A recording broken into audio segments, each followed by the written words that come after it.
All right, so here we go. We're going to do a comparison between the 5100s and the 6112s. As you can see, there's a big difference in the diameter of the reservoir. So here, I think this is a 46 millimeter, and this is a 2.5. So a lot more fluid, a lot more dampening, and just a overall better quality shock on the 6112. Can take more of a beating off road. It's a great shock. So you got different adjustments here on where you put the snap ring to adjust the preload on these things. So preload is going to give you more lift height. So you have 4 settings with the 6112. You can set them at 0.75, just a slight lift, or basically bottom setting. You can set them up to 1.3 here, which is going to give you a good amount of lift, but not actually level with the rear. The 1.9 setting, which is the next setting up, and this is all you're doing is changing the snap ring position. Next setting up is going to be 1.9. That's going to be almost level with the rear, meaning you have no rear lift. And then this top setting here is 2.5 inches of lift. So there you go. There's your different settings for the 6112. Most sold shock for the Tundra out there, honestly. I've literally sold thousands of these, and same thing for the 5100.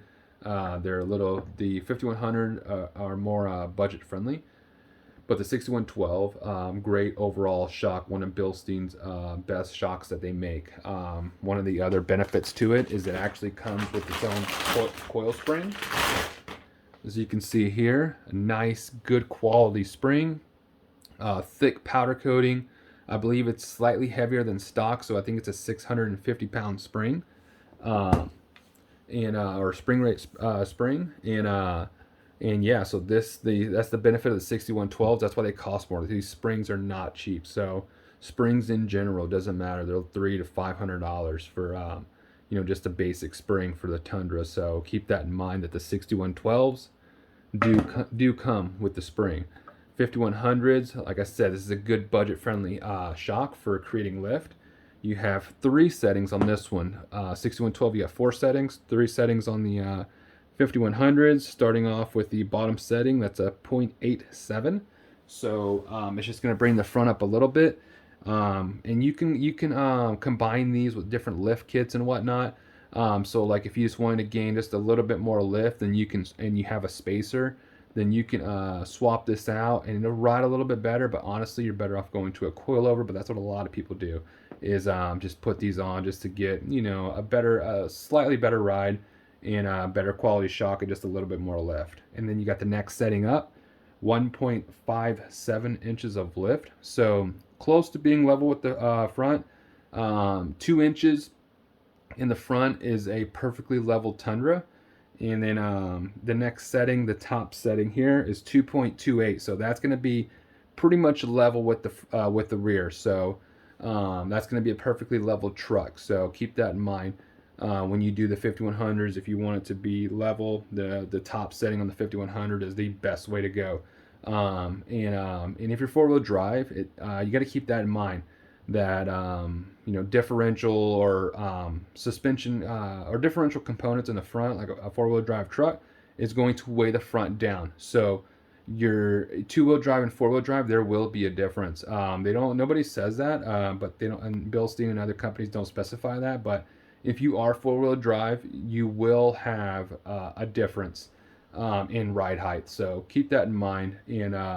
And also have here is the rear 5100 setting, as you can see here. And this is something you can this is a very good shock. You're only good to about 1.5 inches of rear lift. Actually, it's 1 inch. 1.5 is kind of pushing it, honestly, but 1 inch rear, rear 5100, you can't go wrong with. Next step up will be a 5160 in the rear, and that is also a good bang for your buck shock. So I don't have a 5160 here.